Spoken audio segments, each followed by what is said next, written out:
अध्याय 3। मेरे प्रिय अर्जुन, मैं आपको भगवद गीता अध्याय 3 के ज्ञान से अवगत कराऊंगा। श्लोक 3.1। आपको अपने निर्धारित कर्तव्यों का पालन करने का अधिकार है, लेकिन आपको अपने कर्मों के फल से आसक्त नहीं होना चाहिए। कर्मों के कर्ता को उनके परिणामों का न्यायाधीश नहीं होना चाहिए। श्लोक 3.3। संसार कर्मों की जंजीरों से जकड़ा हुआ है, और जो बिना आसक्ति के अपना कर्तव्य करता है, वह इन बंधनों से मुक्त हो जाता है। श्लोक 3.8। जिस प्रकार एक व्यक्ति जो शरीर से जुड़ा हुआ है, लेकिन शरीर नहीं है, उसी तरह आत्म दुनिया से जुड़ा हुआ है, लेकिन दुनिया का नहीं है।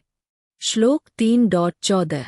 ब्रह्मांड कारण और प्रभाव के चक्र से बंधा हुआ है। जिसने इस चक्र को पार कर लिया है, वह संसार के चक्र से मुक्त हो जाता है। श्लोक 3.19। जिसने आत्म साक्षात्कार की स्थिति को प्राप्त कर लिया है और अहंकार को पार कर लिया है, वह अपने कर्मों के फल से बंधा नहीं है। श्लोक 3.25। जिस प्रकार सूर्य को ढकने वाले बादलों से प्रभावित नहीं होता, उसी प्रकार उसे ढकने वाली 5 इंद्रियों से स्वयं प्रभावित नहीं होता। श्लोक 3.30। जिसने स्वयं को जान लिया है, वह प्रकृति के 3 गुणों सत्व, रजस और तमस से परेशान नहीं होता है। श्लोक 3.35।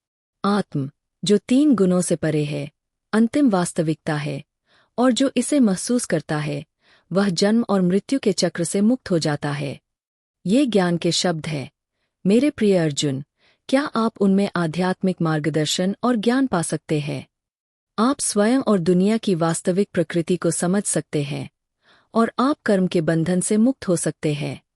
अब मुझे बताओ, मेरे प्रिय अर्जुन, आप मुझे इस अध्याय से किस श्लोक या अवधारणा को विस्तार से बताना चाहते हैं?